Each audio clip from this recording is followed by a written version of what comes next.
My name is Bill Crooks. I'm a soil and water consultant with SEC Environmental. And today we're just talking about soil testing and the importance of soil testing as part of your farm management system. The first part about soil testing is recognizing what you're actually getting tested. When you get your soil test results back, it's a measure of what we call available plant nutrients. Okay, so those are the nutrients that are in the soil in the right form for your plants to use right now. Okay, it's not a measure of total nutrients, it's a measure of what's there right now. Of growing importance and understanding these days is phosphorus. It's a fertilizer which we've seen a decline in its use across the UK, and most importantly we've seen a decline in grassland systems. It's not that there's been any change in terms of the plant requirements. I think it's more to do with financial pressures on the cost of bringing phosphorus in. It's unfortunate because it's still an essential plant nutrient, and in areas in land like this, which is very low in phosphorus, we can see the impacts of having inadequate amounts of phosphorus. The grass simply can't outcompete with other weed species. Okay, so those are the native grasses and the rashes. And it's not that the rashes wouldn't benefit from phosphorus as well, it's just that they're more tolerant of low phosphorus conditions. So the grass has been allowed to come in, and we can see the sward itself really struggling. And that's going to be something that will be hard to fix without addressing phosphorus conditions, or getting your phosphorus levels onto target.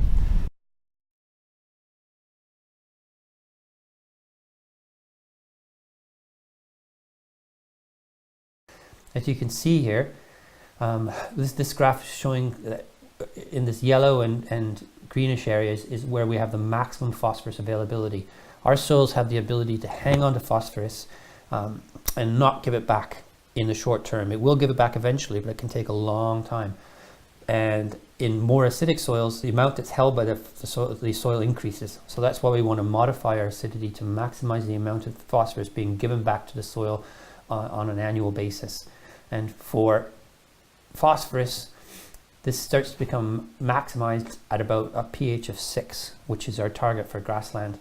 The availability of phosphorus sharply declines as we move off target, and certainly becomes almost practically unavailable at pHs below 5.5.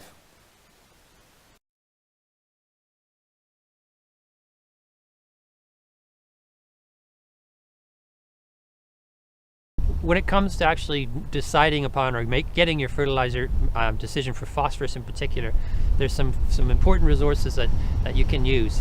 We have over the last 4 years developed a new system for understanding and managing phosphorus.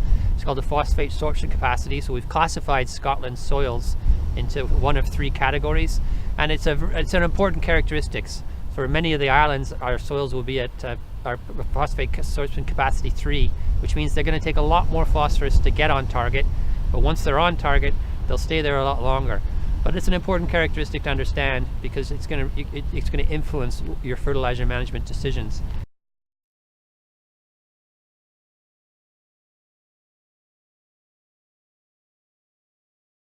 We have a website that lists your PSE for your individual soil, so you can put your postcode in and get the sorption capacity at the field level. Once you have that number, you can then use that along with our technical notes to customize your fertilizer recommendations.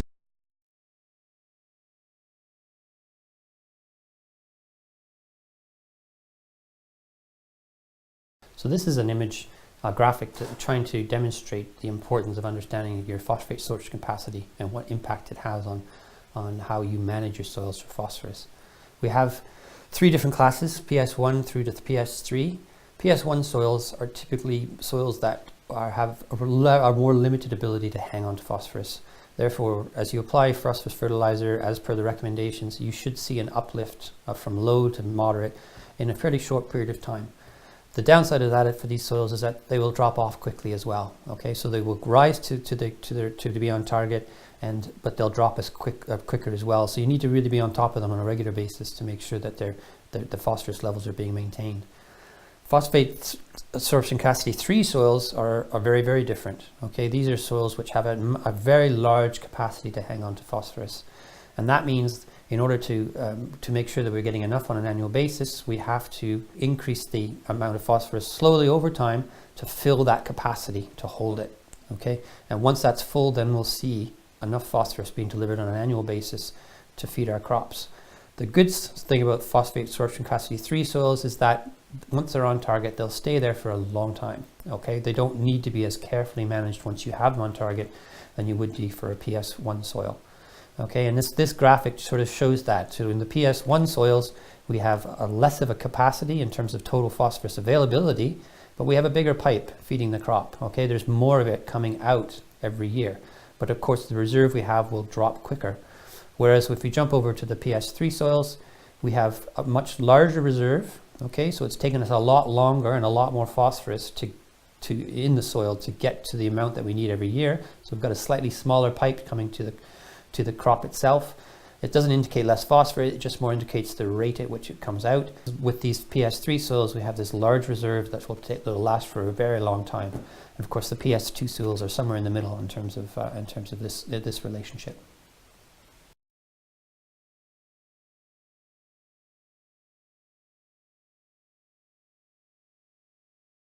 So this is our first example, and this was for a PS3 soil that came back with a soil test of very low status. So this is to give you a sense of how much triple superphosphate in this case would have to be applied per square meter in order to meet the fertilizer requirements and to start pushing your soil close to target.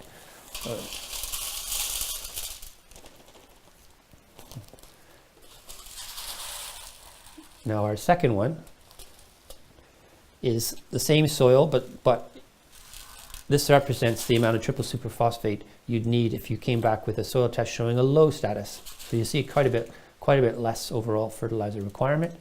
And our third one here is what would be needed for triple superphosphate on the same soil once you're on target. So that's a moderate status for grassland. And again, quite a remarkable reduction in terms of the total amount of fertilizer. Again, showing the real value that can be attained once you're on target. It can take a while to get there, and it does require some extra fertilizer in the process. But once you're on target, your fertilizer requirements going forward are dramatically reduced. And your job then is just to make sure the test every 4 to 5 years to make sure you're remaining on that target.